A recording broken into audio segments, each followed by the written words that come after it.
Hello everyone, this is Rita Bhardwaj.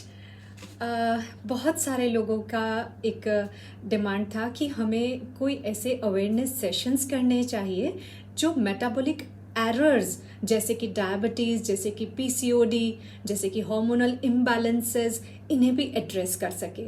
तो इसी series में आज हम फर्स्ट डे इस सीरीज़ का फर्स्ट टॉपिक जो हम लेकर आए हैं that is diabetes. Diabetes sweet से रिलेटेड एक बीमारी है, शुगर से रिलेटेड एक बीमारी है, जिसे लेमैन लैंग्वेज में मुझे शुगर हो गया है ऐसा भी आपने लोगों को बोलते हुए सुना होगा। Yes, it is related to sugar, it is related to sweetness. पर सिर्फ स्वीट्स बंद कर देने से ये ठीक हो जाएगा ऐसा मानना बिल्कुल गलत है। तो आज के इस एपिसोड में हम थोड़ा सा तो इसकी फिजियोलॉजी पर जाएंगे, जिससे कि हमें अगर इसकी रूट्स पता हैं, अगर इसका जेनेसिस पता है, तो हम उसे बड़ी इजीली ट्रीट कर सकते हैं। यस, डायबिटीज़ को ट्रीट करना या डायबिटीज़ को रिवर्स करना ज़रा भी मुश्किल नहीं है। बहुत सारे मेरे ऐसे पेशेंट्स हैं जिनका डायबिटीज़ रिवर्स हुआ है with few modifications in diet, lifestyle, habits. So, सबसे पहली जो चीज़ हमें समझनी है, जो मैंने अभी बोला कि इसका जेनेसिस हमें समझना चाहिए कि व्हाट डायबिटीज़ इज़। डायबिटीज़ एक मेटाबॉलिक एरर है। हमारा पेंक्रियाज इंसुलिन सिक्रीट करता है, सबको पता है। अब ये इंसुलिन जो है, जो भी हम शुगर खाते हैं, ये उसे डाइजेस्ट करता है। अब दो चीज़ें होती हैं, या तो कई बार हमारा इंसुलिन निकम्मा होता है, इनएफिशिएंट। अगर वो इनएफिशिएंट है तो वो शुगर्स को डाइजेस्ट नहीं करेगा, मेटाबोलाइज नहीं करेगा। और या फिर क्या होता है कि वो इंसुलिन बनना ही बंद हो जाता है या बहुत कम बनता है। बॉडी में इंसुलिन की डिफिशिएंसी या इनएफिशिएंट इंसुलिन, ये दो रीजंस है जिसकी वजह से हमारा ब्लड शुगर लेवल अप चला जाता है। तो रीज़न इन दोनों में से जो है, पहले उसे समझ लेना चाहिए। अगर इंसुलिन बनता ही नहीं है तो टाइप 1 डायबिटीज़, जिसे हम बिना इंसुलिन लिए ठीक नहीं कर सकते। बहुत कितनी भी हम कोशिश कर लें, लाइफस्टाइल करेक्शन अप्रोच लगाएं या एक्सरसाइज भी वो कर रहा है पर्सन, डाइट भी कंट्रोल है, लेकिन उसे इंसुलिन पे डिपेंडेंट तो रहना ही पड़ेगा। हाँ, बस इतना ज़रूर हम कर सकते हैं कि because of diabetes, because of high sugar levels, because of inefficient और इनसफिशिएंट इंसुलिन, जो साइड इफ़ेक्ट्स हो रहे हैं, जो बॉडी के अंदर डैमेजेस हो रहे हैं, उन डैमेज को हम कंट्रोल कर सकते हैं। जैसे मल्टीविटामिन्स क्या खाने चाहिए या किस टाइप का फूड लेना चाहिए कि वो हाई एनर्जी में रहे और उसको कोई डेफिशिएंसीज ना हो। तो ये सब चीज़ों का सिम्टोमेटिक रिलीफ जिनसे मिले, वो हम ज़रूर ध्यान रख सकते हैं। अब दूसरा, जिसमें कि इंसुलिन पेंक्रियाज सिक्रीट तो करता है, बीटा सेल्स काम तो करती हैं, लेकिन वो इनएफिशिएंट है, ठीक से अपना काम परफॉर्म नहीं कर रहा है। ये केस को हम ठीक कर सकते हैं। भाई, जो निकम्मा है उसको तो हम काम के लायक बना ही सकते हैं ना। तो अब उसको काम के लायक कैसे हम बना सकते हैं? बहुत सारी तरफ से एक साथ अटैक करते हैं, साम दाम दंड भेद। हम क्या करते हैं, हम डाइट को भी चेंज करते हैं, हम एक्सरसाइज भी करते हैं, हम लो ग्लाइसेमिक इंडेक्स, लो ग्लाइसेमिक लोड के फूड्स भी आइडेंटिफाई करते हैं, वो भी हम अपनी डाइट में इंक्लूड करते हैं। फिर हम ऐसी चीज़ें डाइट में इंक्लूड करते हैं जो इंसुलिन सिक्रीशन को एनहांस करेंगी, जो आपके इंसुलिन को या बीटा सेल्स को एक्टिवेट करेंगी। तो ये सब चीज़ें क्या हो सकती हैं, कैसे? और जैसे ही देखो बीटा सेल्स आपकी एक्टिवेट हो गई, इंसुलिन ठीक से सिक्रीट होना शुरू हो गया, वैसे ही क्या होगा, ग्लूकोज का मेटाबॉलिज्म मॉनिटर, वैसे ही ग्लूकोज का मेटाबॉलिज्म कंट्रोल में, और HbA1c हमारा जो कभी 7.4, 7.8, 8 तक पहुंच रहा था, वो धीरे धीरे धीरे धीरे करते करते स्टेप बाय स्टेप नीचे आता चला जाएगा और 6 तक भी पहुंचा है। 8 पे अगर HbA1c है, आप टारगेट करेंगे विद इन 6 मंथ्स वो 6 पर भी पहुंच सकता है। करना क्या है, मेटाबॉलिक डिसऑर्डर है, सारी चीजों को ऑर्डर में ले आना है। जैसे ही सब चीजें ऑर्डर में आ गई, वैसे ही ये डिसऑर्डर अपने आप सॉल्व हो गया। सिर्फ इसका जेनेसिस समझना है और उसके अकॉर्डिंग हमें अपना एक एक्शन प्लान रेडी करना है कि किस तरह से हमें डायबिटीज से फाइट करना है, कैसे इसे हमें रिवर्स करना है। तो नंबर 1 हमने बात किया टाइप 1 डायबिटीज का, जिसे हम क्योर नहीं कर सकते, जिसके लिए इंसुलिन लेना ही पड़ता है, और ये ज्यादातर छोटे बच्चों में होता है जिनमें कि बाय बर्थ कोई मेटाबॉलिक एरर आ जाती है। टाइप 2 लाइफस्टाइल रिलेटेड है, या फिर ज्यादा जिसका वेट है, ओबीज पर्सन्स, ओवरवेट पर्सन्स, उनसे रिलेटेड है। तो टाइप 2 को तो हम 101% कंट्रोल में ला सकते हैं, बिकॉज ये लाइफस्टाइल रिलेटेड है, बिकॉज ये ओबेसिटी रिलेटेड है, बिकॉज ये सीडेंट्री लाइफस्टाइल से रिलेटेड है। तो ये तीनों चीजों को हम कंट्रोल में ला सकते हैं। कैसे लाना है वो भी हम बात करेंगे, पर यस, इसे हम बहुत अच्छा कंट्रोल में ला सकते हैं। और एक होता है MRDM। ये क्या होता है? ये होता है malnutrition related diabetes mellitus. Yes, ये एक और कैटेगरी है जिसके बारे में हम बहुत ज्यादा पढ़ते या सुनते नहीं हैं, और ये होता है 15 to 30 ईयर्स की एज के लोगों को सबसे ज्यादा।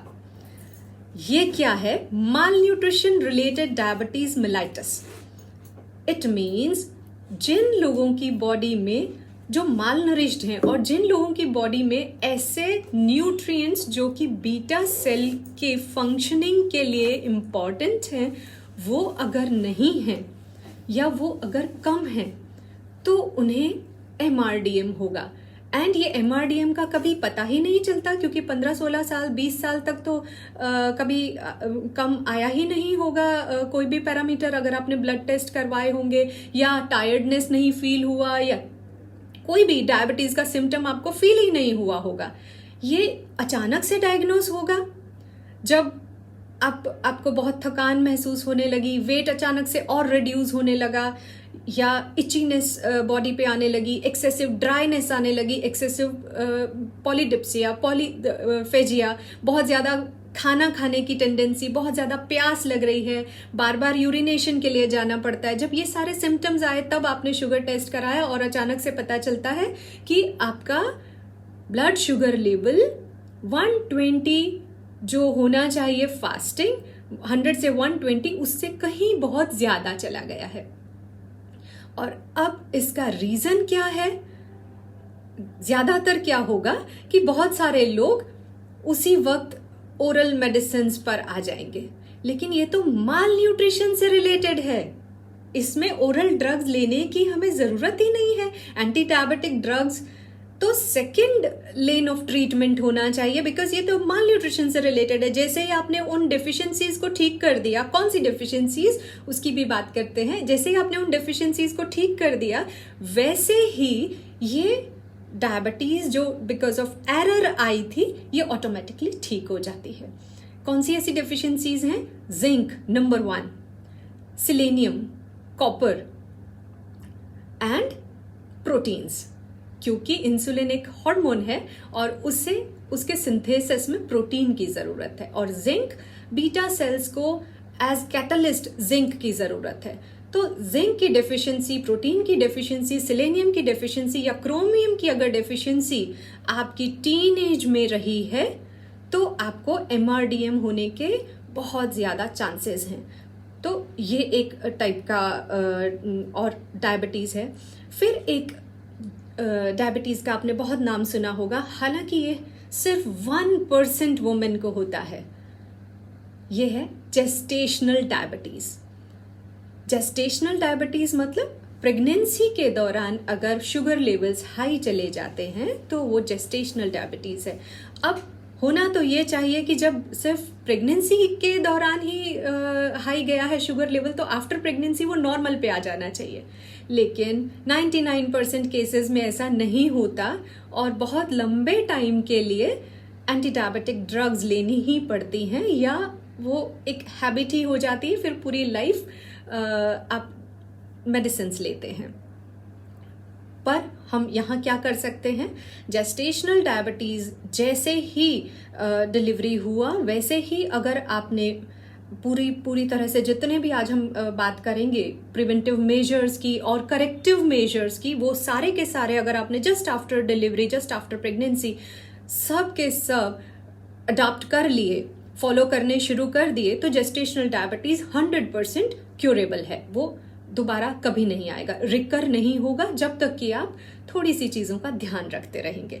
तो ये 3-4 चीज़ें थी कि कितनी कितनी टाइप की कौन सी डायबिटीज़ है, ये हमें डिस्कस करना था। अच्छा, एक चीज़ और होती है इम्पेयर्ड ग्लूकोज टॉलरेंस। ये क्या होता है? ये आपको 70-80% गर्ल्स जिन्हें पीसीओडी है, जिन्हें पीसीओएस है, जिन्हें हार्मोनल डिस्टर्बेंसेस हैं, उनमें मिलता है। ये क्यों होता है? बिकॉज बॉडी के हार्मोन्स डिस्टर्ब हो गए हैं, तो ये इम्पेयर्ड ग्लूकोज टॉलरेंस इस वजह से आ जाता है। इट मीन्स बॉडी का ग्लूकोज को टॉलरेट करने का जो होना चाहिए था, जो जिस तरह से उसे टॉलरेट करना चाहिए था, वो नहीं कर पा रही। क्या होता है कि जैसे ही आपने ग्लूकोज खाया, वो after 2 hours blood sugar level के एक पीक लेवल तक पहुंचता है। लेकिन जिन लोगों को आईजीटी होता है, उनका वो लेवल बहुत अप हो जाता है, डायबिटीज के जैसा। तो ये होता है इम्पेयर्ड ग्लूकोज टॉलरेंस। ये डायबिटीज नहीं है, एक भी सिम्टम उन्हें फील नहीं होता कि उन्हें डायबिटीज है, पर this can lead two diabetes, this can convert into diabetes. तो जिन्हें हार्मोन्स डिस्टर्ब्ड हैं जिनके, या जिनका भी पीसीओडी है, पीसीओएस है, उन सभी को बहुत केयरफुल रहना चाहिए। अपना glucose intolerance test every 6th month में करवाते रहना चाहिए। HbA1c भी एवरी 6th मंथ में करवाते रहना चाहिए। तो ये हमने बात किया कि किस किस तरह से डायबिटीज होती है। अब रिस्क फैक्टर्स क्या हैं, किन लोगों को डरना चाहिए कि उन्हें डायबिटीज हो सकती है? Number 1, sedentary lifestyle. Number 2, obese, overweight. Number 3, heredity. Heredity में एक चीज हमेशा ध्यान रखना चाहिए, हेरिडिटी 20% पार्ट प्ले करता है, 80% हमारे हाथ में होता है। तो हम डायबिटीज आया और हम एक उसको, जी हमारी तो किस्मत में ही था, क्योंकि हमारे दादा दादी को था, हमारे नाना नानी को था, हमारे माता पिता को था, ये कह के हम पीछा नहीं छुड़ा सकते। वो सिर्फ 20% पार्ट प्ले करता है, बाकी का सब कुछ आपके हाथ में है। अगर आपने अपनी लाइफस्टाइल को करेक्ट रखा तो डायबिटीज कभी नहीं आएगा। यस, अगर हेरिडिटी में है तो हम वल्नरेबल हैं, we are prone to get diabetes, but होगा ये जरूरी नहीं है, ये एक्चुअली आपके हाथ में है। इसके अलावा कुछ मेटाबॉलिक डिसऑर्डर्स भी हो सकते हैं, जिनकी वजह से पेंक्रियाज में अगर कोई इन्फेक्शन हुआ है कभी, उसकी वजह से इंसुलिन सिक्रेशन बंद हो गया है, तो ऐसे भी कुछ रीजंस हो सकते हैं। लेकिन मोटे तौर पर sedentary lifestyle, obesity, lifestyle related जितने भी डिसऑर्डर्स हैं, जो खराब चीजें हैं, वो सब, ईटिंग हैबिट्स, बहुत ज़्यादा जंक खाना, बहुत ज़्यादा शुगरी फूड्स खाना, मतलब बॉडी के अंदर ग्लूकोज लोड बहुत ज़्यादा देना, तो बॉडी को कितना हम टेस्ट करते हैं, तो ये जिसकी भी हैबिट्स हैं, they are prone to get diabetes. इन सब लोगों को थोड़ा सा अलर्ट हो जाना चाहिए। अब इसके सिम्टम्स क्या होते हैं? नंबर 1, सबसे पहले बहुत ज़्यादा प्यास लगती है, बार बार प्यास लगती है। आपने एक गिलास भर के पानी पिया, आपको लगेगा नहीं पानी और पीना था। थोड़ी देर में बहुत प्यास लगती है। आपकी स्किन, एक्सेसिव ड्राइनेस आपकी स्किन पर होता है, एक्सेसिव ड्राई दिखाई देती है, क्योंकि हाइड्रेटेड नहीं रह पा रहे आप पानी पी रहे हैं, और पॉलीयूरिनेशन भी है, बार बार आपको यूरिन भी पास करना पड़ता है। तो बार बार प्यास लगेगी, बार बार यूरिनेशन और excessive dryness on your skin. भूख ज्यादा लगती है लेकिन वेट रिड्यूस हो रहा है, और टायर्डनेस, 3-4 फ्लोर अगर आपने चढ़े सीढ़ियां तो आप हाफ जाते हैं। ये एक फर्स्ट साइन है कि हमको चेक कर लेना चाहिए शुगर लेवल्स कैसे हैं। देन बार बार इन्फेक्शंस होना, अगर कट्स और वुंड्स हैं तो उनका डिलेड हीलिंग, ये सारे छोटे छोटे से चेक पॉइंट्स हैं जिनको हम नोटिस कर सकते हैं, और हमें पता चल सकता है कि डायबिटीज कहीं है तो नहीं, या आने की कोई लाइक बॉर्डर लाइन पर तो नहीं है। तो ये छोटे छोटे से पैरामीटर्स हमें चेक कर लेने चाहिए। अगर आपका फास्टिक ब्लड शुगर 120 मिलीग्राम पर 100 ml से नीचे है वहां तक तो अच्छा है। जैसे ही ये 125 से 130 और उसके ऊपर जाना शुरू करता है, वहां पर हमें अलर्ट हो जाना चाहिए और हमें इमीडिएट एक्शन लेना चाहिए कि क्या क्या हमें करना है, क्यों हमें इतना ध्यान देना चाहिए अभी। ये बहुत सारे लोगों को डायबिटीज होती है, मेडिसिन खाते हैं और काम पे चलते हैं। बहुत आसान है कि एक दवा खा लिया और उसके बाद फिर मीठा खाओ या कुछ भी खाओ, कोई फर्क नहीं पड़ता। ऐसा नहीं है। इसकी जो कॉम्प्लिकेशंस हैं वो बहुत बहुत बहुत सीरियस हैं। क्या कॉम्प्लिकेशंस हैं? अगर आपकी शुगर लेवल 40 से 50 के नीचे चली गई तब हाइपोग्लाइसीमिया हो सकता है। हाइपोग्लाइसीमिया इज फेटल, इससे डेथ भी हो सकती है। हाइपरग्लाइसीमिया इज फिर भी ओके, अगर आपकी 250 तक 250 तक ब्लड शुगर लेवल है तब भी it's not fatal. But if it is on lower side 40 से 50 के बीच में है then it can be fatal. तो सबसे पहले जो मैनेज करने की चीज है दैट इज हाइपोग्लाइसीमिया। हाइपोग्लाइसीमिया के सिम्टम्स क्या हैं? कैसे पता चलेगा हाइपोग्लाइसीमिया है?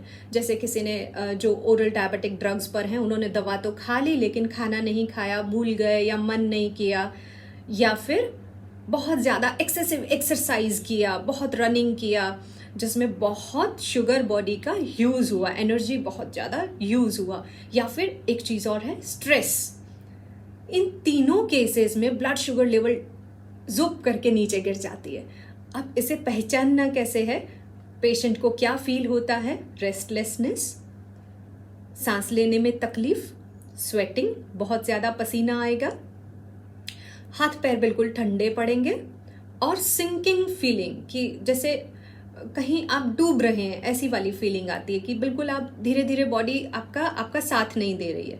आप you are not able to walk और you are not able to communicate, confusion होता है। कई बार तो पेशेंट पहचान नहीं पाते हैं कि सामने कौन है। तो ये सारे सिम्टम्स हैं हाइपोग्लाइसीमिया के। जितने भी लोग जो सफ़र कर रहे हैं डायबिटीज़ से, उन्हें हमेशा अपने पर्स में कुछ चीज़ें हैंडी रखनी चाहिए, जैसे कि कोई शुगर कैंडी, जैसे कि कोई गुड़ की भी बहुत सारी कैंडीज आती हैं, ऐसी कैंडीज, या हाई ग्लूकोज बिस्किट जैसे कि पार्ले जी में 15 ग्राम ग्लूकोज है एक बिस्किट में। तो ऐसा कुछ हैंडी रखना चाहिए जब भी कभी आप बाहर, अभी समर सीजन में अगर डायबिटिक पेशेंट बाहर बहुत देर तक धूप में है और स्वेटिंग हुआ तो भी उसका ब्लड शुगर लेवल डाउन जा सकता है। तो क्या करना चाहिए? अपने पास हमेशा कुछ शुगरी प्रोडक्ट, कुछ शुगरी फूड आइटम जो इमीडिएट आपको ग्लूकोज दे सके, ये रखना चाहिए। ये क्या क्या हो सकते हैं? ये स्वीट आंवला कैंडी हो सकती है जो विटामिन सी के साथ आपको शुगर देगी। तो विटामिन सी इज रिवाइटल, तो that is a vital vitamin, तो वो भी आपको इमीडिएट एनर्जी देगा और जो उसमें ग्लूकोज है वो आपका शुगर को फटाफट से अप ले जाएगी। तो आंवला कैंडी रख सकते हैं आप, छोटा सा एक गुड़ का पीस रख सकते हैं आप, पार्ले जी बिस्किट रख सकते हैं आप, कोई sugary drink, lemon water with sugars, ऐसा कोई ड्रिंक भी रख सकते हैं। तो ये सारी की सारी चीज़ें आपके पर्स में हैंडी होनी चाहिए अगर आप डायबिटिक हैं। समर सीजन में खास ख्याल रखना है, बिल्कुल हाइड्रेटेड रहना है, और ये सब पानी के साथ नींबू पानी, नारियल पानी, बटर मिल्क, किसी भी तरह का आप लिक्विड एंड फ्लूइड्स अपनी डाइट में इंक्लूड कर सकते हैं। बट जब आप घर से बाहर जा रहे हैं 2-3 घंटे के लिए, तब तो डेफिनेटली आपके बैग में ये सब कुछ होना चाहिए। बाकी अगर आप कार की कीज भूल गए वो चलेगा, लेकिन पानी की बॉटल एंड ग्लूकोज कैंडी वो नहीं भूल सकते। तो ये हाइपोग्लाइसीमिया एक कॉम्प्लिकेशन है और उसको कैसे हम हैंडल कर सकते हैं वो भी मैंने आपको बताया। अच्छा, अभी एक प्रॉब्लम और जो रीसेंट डेज में आया है, diabetic patients are also following intermittent fasting.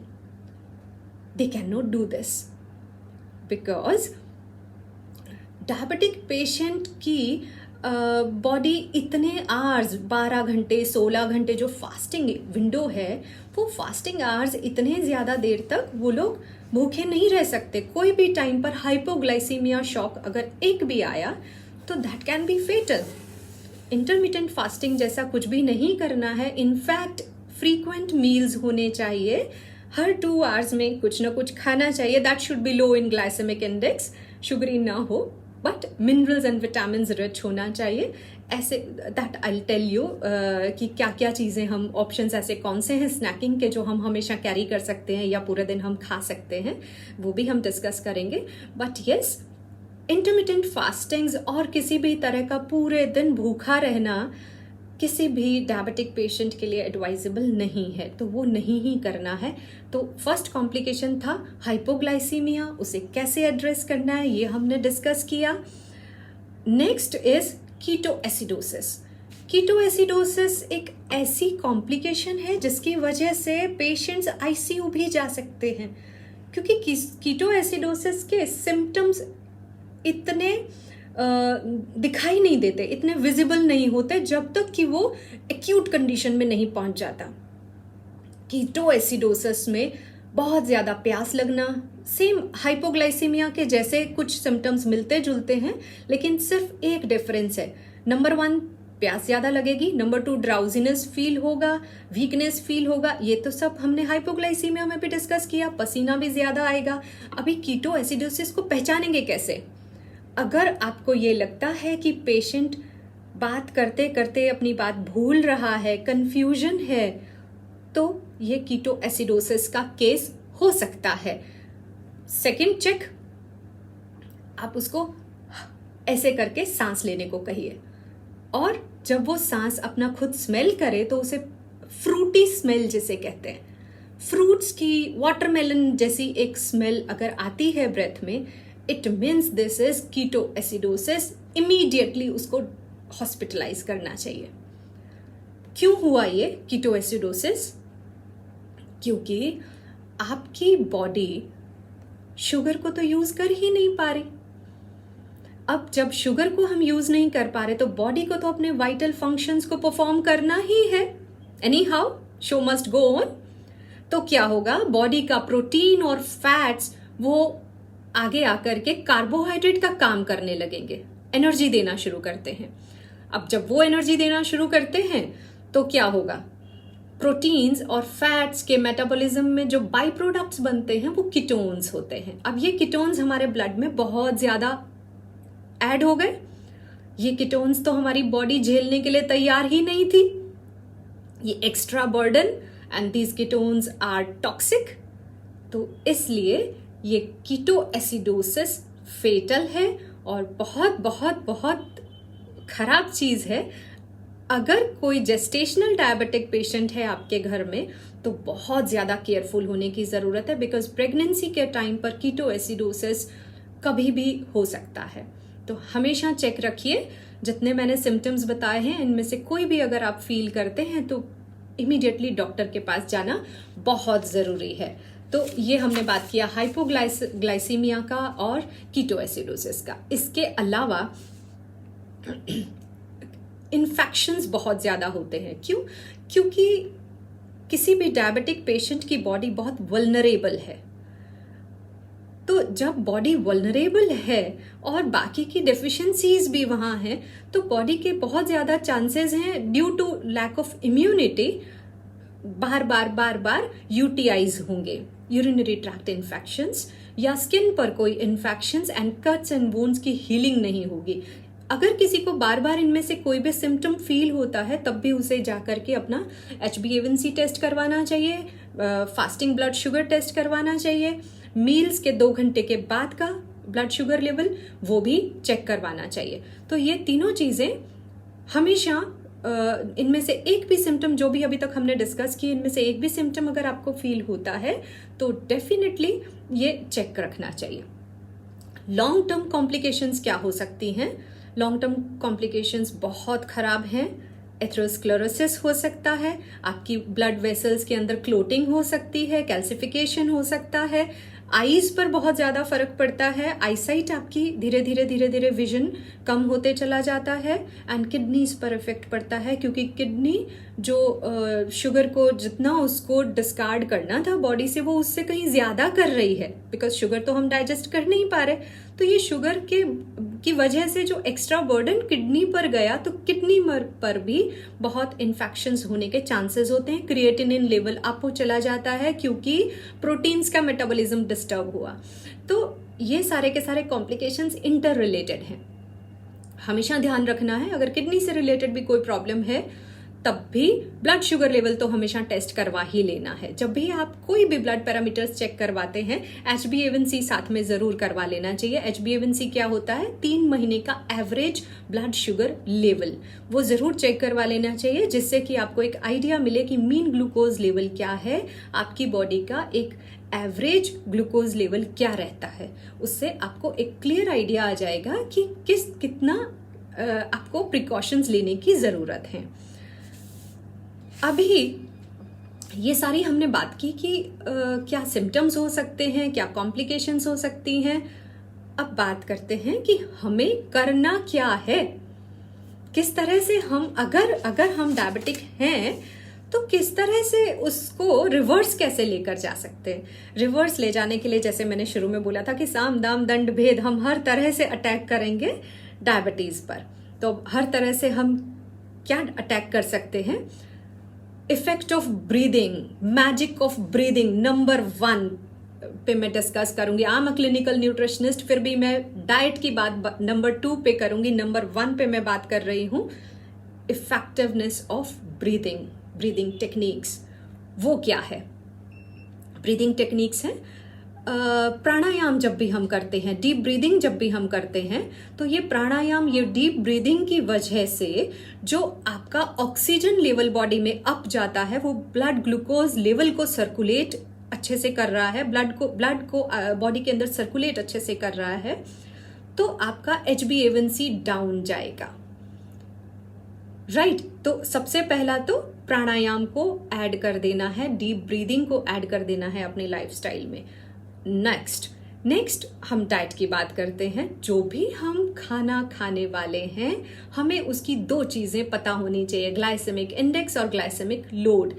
आपको एकदम से नहीं समझ में आएगा, यस, इसीलिए कई जगह पे हमें क्लिनिकल न्यूट्रिशनिस्ट की जरूरत पड़ती है। एक बार आप गाइडेंस भी कहीं से ले सकते हैं कि किस तरह से आपको अपना खाना मॉनिटर करना चाहिए, ग्लाइसेमिक इंडेक्स क्या है और कैसे आप हाई ग्लाइसेमिक इंडेक्स फूड से बच सकते हैं।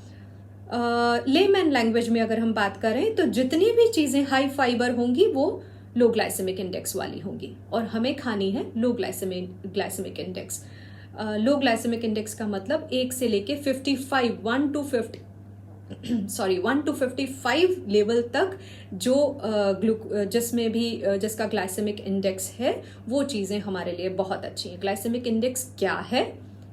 जब भी हम कुछ भी चीज खाते हैं, वो ब्लड में जाकर के, वो हमारी बॉडी में जाके ग्लूकोज प्रोवाइड करती है, प्रोटीन्स, कार्बोहाइड्रेट सब कुछ प्रोवाइड करती है, फैट्स प्रोवाइड करती है। कार्बोहाइड्रेट्स ब्रेक होते होते ग्लूकोज प्रोवाइड करते हैं। ये ग्लूकोज कितनी देर में हमारे ब्लड में किस लेवल तक पहुंचते हैं, उस मार्क को हम कहते हैं ग्लाइसेमिक इंडेक्स।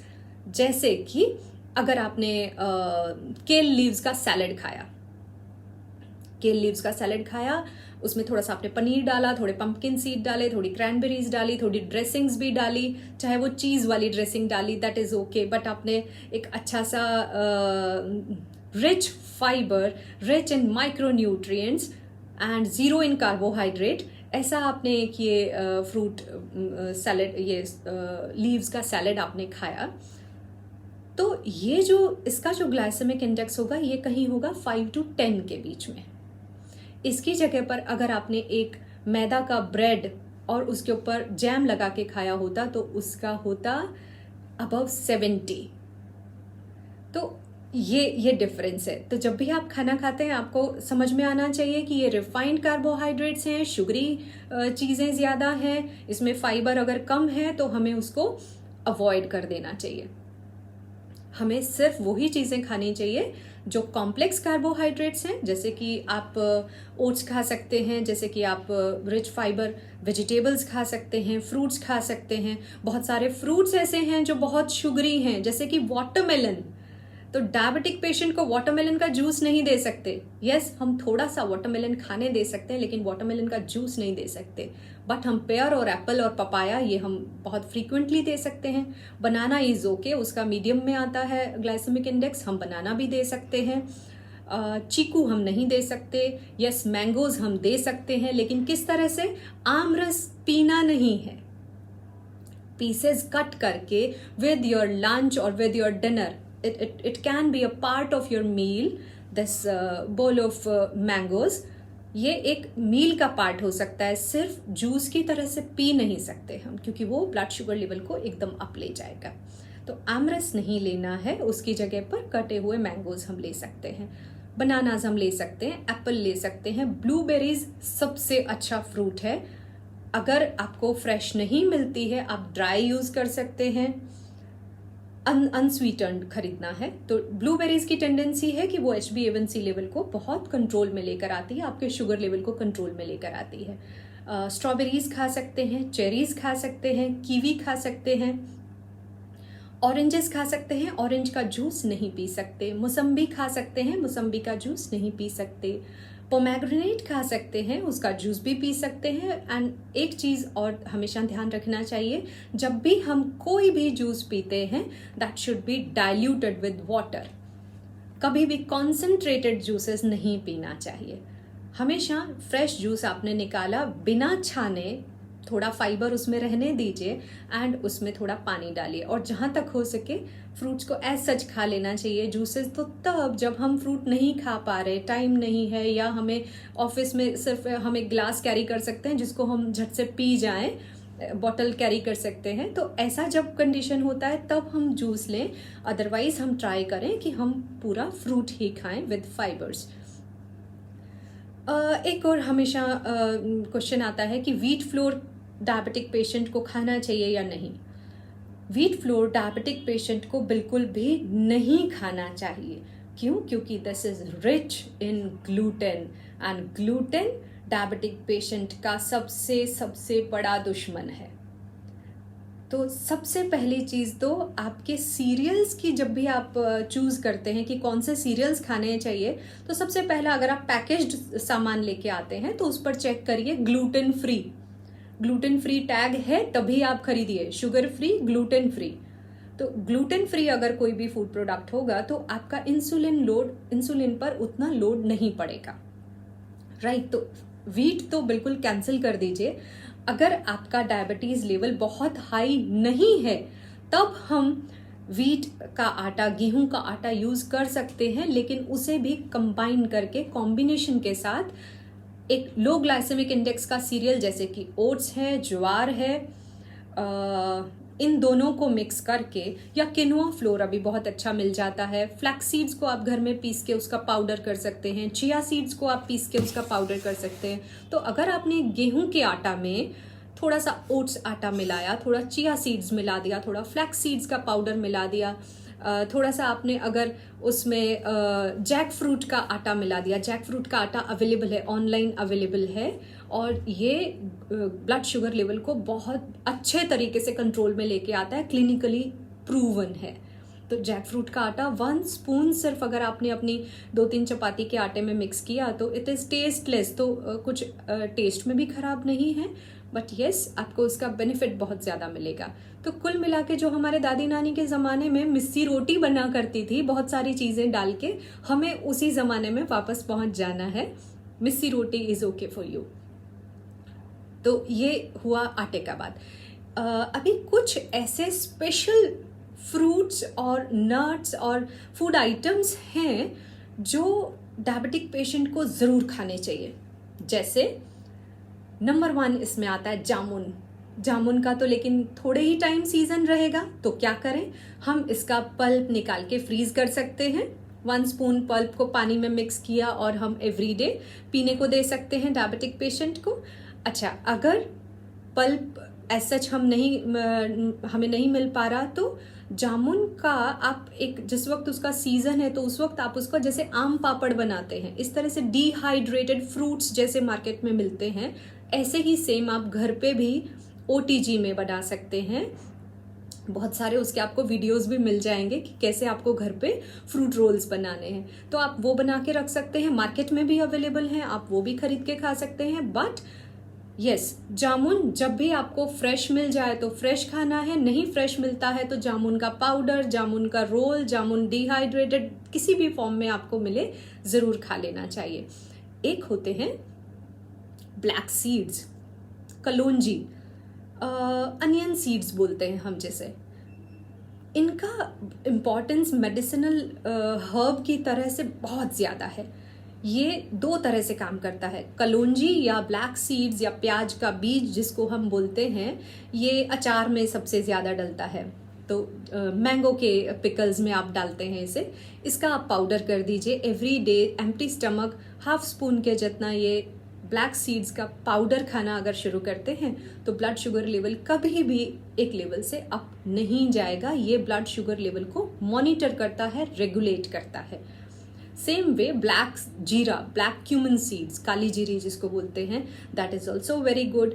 फेन्यूग्रीक सीड्स या मेथी पाउडर, वो भी बहुत अच्छा है। तो क्या कर सकते हैं, मेथी पाउडर, काली जीरी, अनियन सीड्स का पाउडर, इन सबको हम मिक्स कर दें। इन सबको मिक्स करके और एक पाउडर हमने बना दिया, और ये पाउडर हाफ स्पून के जितना एवरीडे मॉर्निंग में हमने ले लिया, या मॉर्निंग में नहीं लेना है तो after meals 1/4 teaspoon of this powder after every meal आप लेना शुरू कर दें। तो इनकी टेंडेंसी, इनमें वो फ्लेवोनॉइड्स हैं जो आपके शुगर लेवल को नीचे लेके आते हैं। तो ये ऑटोमेटिकली आपके ग्लाइसेमिक इंडेक्स को कंट्रोल में ले आएंगे। जो आपने खाना खाया है उसके ग्लाइसेमिक इंडेक्स को लेवल में कर देंगे। तो ये दो तरीके हो सकते हैं इन्हें खाने के। और इसके अलावा मैजिक चीज़ें और भी हैं, जैसे करी लीव्स, मीठा नीम जिसे बोलते हैं, मीठा लीमड़ा जिसे बोलते हैं।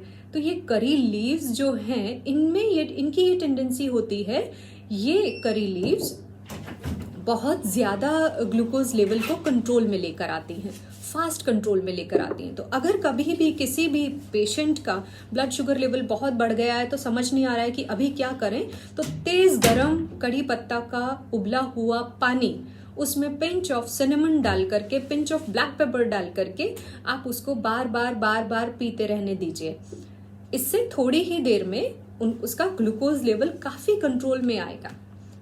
मेडिसिन तो ले रहे हैं वहाँ तक तो ठीक है, लेकिन ये भी एक मेडिसिन की तरह ही काम करता है। और अगर जितनी भी चीज़ें आज हम डिस्कस कर रहे हैं, इसमें से अगर आपने 90% चीज़ें फॉलो की तो आपका मेडिसिन कहाँ चला गया आपको पता ही नहीं चलेगा। रेगुलर ब्लैक सीड्स लेने हैं, रेगुलर फेन्यूग्रीक सीड्स लेने हैं, काली जीरी का जो हमने पाउडर का बात किया वो लेना है, करी पत्ता का भी आप पाउडर कर सकते हैं। इन सबको एक साथ मिक्स कर दीजिए। और बहुत सिंपल है ये सब लेना, कि आप एक साथ सब कुछ मिक्स कर दिया और एक साथ पानी से आपने खा लिया। दिन में किसी भी टाइम पे खा लीजिए, कोई प्रॉब्लम नहीं है। आफ्टर मील्स खाते हैं तो बहुत ही अच्छा है।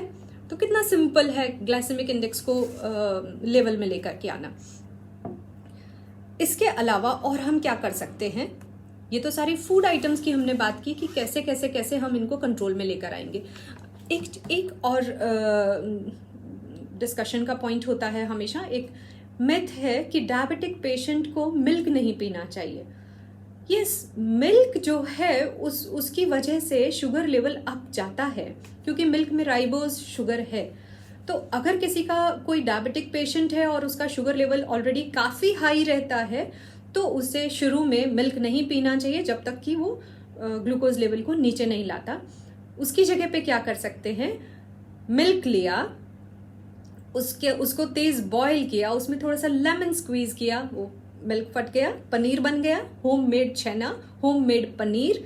Now this is perfect. ये खाया जा सकता है, इसका ग्लाइसेमिक इंडेक्स मिल्क से नीचे है। और वो पानी को भी आप यूज कर सकते हैं कहीं ना कहीं। तो प्रोटीन हाई रखना है, पनीर आपको यूज करना है डाइट में। अगर ओबीज हैं तो कैलकुलेटेड हुई होना चाहिए सब कुछ। अगर लीनर साइड है बॉडी तो ठीक है, आप लिबरल हो सकते हैं थोड़ा सा डाइट में। तो प्रोटीन्स आपने हाई कर दिए, ब्लैक पेपर को आपने यूज़ किया, काली जीरी को आपने यूज़ किया, करी लीव्स को आपने यूज़ किया, जितने भी मैंने अभी पहले जितने भी आपको मैजिक छोटे छोटे फूड आइटम्स बताए वो सब आपने यूज़ किए। ये तो सारी की सारी चीज़ें हो गई कि आप कैसे अपने ग्लाइसेमिक इंडेक्स को लेवल पर लेकर आ रहे हैं। अब कि कैसे वो ग्लाइसेमिक इंडेक्स अप जाए ही नहीं, उसके लिए क्या करना चाहिए? उसके लिए आपके फूड का जो कॉम्बिनेशन है वो आपको ध्यान में रखना चाहिए। हमेशा कॉम्बिनेशन ऐसा होना चाहिए कि जब भी आप खाना खाने बैठें, आपकी थाली में 3 चीजें एटलीस्ट ऐसी होनी चाहिए जो रिच इन फाइबर हो। जैसे एक थाली है, उसमें एक सैलेड है, बेबी स्पिनच, आमंड्स और वॉलनट्स और ऑरेंज का सैलेड हो सकता है, केल लीव्स का सैलेड हो सकता है, लेटस बहुत अच्छे अभी मिल जाते हैं हमें, लेटस का सैलेड हो सकता है, कुछ भी नहीं तो कैबेज का सैलेड हो सकता है। कैबेज के साथ थोड़ा सा आपने ऑरेंजेस या लेमन जूस उसके ऊपर डाल दिया तो विटामिन सी रिच भी हो गया। थोड़ा सा आपने टोमेटोज एंड कुकुम्बर्स, कैरेट्स और अनियन का एक सैलेड आपने रखा। 2 तरह के आपने सैलेड ले लिए। सब्जी आपने जो लिया वो भी रिच इन फाइबर लिया, एंड रोटी जो आपने लिया वो भी मिस्सी रोटी, जो हमने आटा अभी डिस्कस किया था वो मिस्सी रोटी लिया। तो अगर ऐसी एक थाली है, and legumes and pulses, black beans बहुत अच्छे हैं, राजमा बहुत अच्छे हैं, ब्लैक चना बहुत अच्छा है, इनमें से कुछ भी ऐसा एक आपने थाली अपना एवरीडे लंच का या डिनर का बनाया है, तो आपका ग्लाइसेमिक इंडेक्स कभी अप जाएगा ही नहीं। तो शुगर लेवल अप ही नहीं जाएगा तो आपको मेडिसिन का जरूरत ही नहीं पड़ेगा। लेकिन जो लोग ऑलरेडी मेडिसिन ले रहे हैं, उन्हें धीरे धीरे धीरे ये सब चेंजेस करके अपने शुगर लेवल पर चेक रखना चाहिए। जैसे ही शुगर लेवल HbA1c आपका 3 महीने का एवरेज 1 पॉइंट नीचे आता है, go to the doctor and tell him कि अब मेरी डोज आधी कर दो। जैसे ही और नीचे आता है, डॉक्टर ऑटोमेटिकली आपकी डोज को आधा कर देंगे और कम कर देंगे। तो ये तो सिर्फ खाने पीने के चेंजेस हो गए। इसके अलावा हमने ब्रीदिंग टेक्निक का बात किया, ब्रीदिंग का बात किया। एक और चीज सबसे इंपॉर्टेंट, एक्सरसाइज। कौन सी एक्सरसाइज डायबिटिक पेशेंट करे कि मैजिक हो? अगर किसी का ब्लड शुगर लेवल 180, 200 के जितना है और आप उसको उस ब्लड शुगर लेवल में भी चलाने के लिए लेके जाते हैं, 3 किलोमीटर के जितना अगर चलते हैं वो नॉर्मल स्पीड पर, तब आप आने के बाद उनका ब्लड शुगर लेवल देखेंगे, अगर ये पहले 200 था तो ये 170 तक आ जाता है। इतना अच्छा इम्पैक्ट है वॉक का। तो रेगुलरली वॉक करना ही है। अगर मॉर्निंग वॉक नहीं कर सकते तो कोई प्रॉब्लम नहीं है। डायबिटिक पेशेंट के लिए मॉर्निंग वॉक उतना इंपॉर्टेंट नहीं है जितना इंपॉर्टेंट आफ्टर मील्स वॉक है। तो जितनी बार आपने खाना खाया उतनी बार आपको चलना है। ये मैंने अपने एक पहले वीडियो में भी बताया था, जितनी बार मुंह चले उतनी बार पैर चले, this should be your thumb rule. अगर ये थंब रूल है तो आपका शुगर लेवल कभी नहीं बढ़ेगा। खाना खाते ही तुरंत बैठ नहीं जाना है, खाना खाते ही तुरंत लेट नहीं जाना है, खाना खाने के बाद एटलीस्ट 1000 स्टेप्स तो चलना ही है, तो शुगर लेवल अपने आप से कंट्रोल में रहेगा। ये जितनी भी हमने बात किया कि डाइट को कैसे कंट्रोल करना है, ब्रीदिंग टेक्निक्स और उसके अलावा एक्सरसाइज, ये तो सब क्लिनिकल चीजें हैं जो आपको, टेंजिबल चीजें हैं जो आप कर सकते हैं। इसके साथ एक और चीज है जो मैं अपने हर वीडियो में, हर टॉक शो में बोलती हूं, दैट इज पॉजिटिव एटीट्यूड।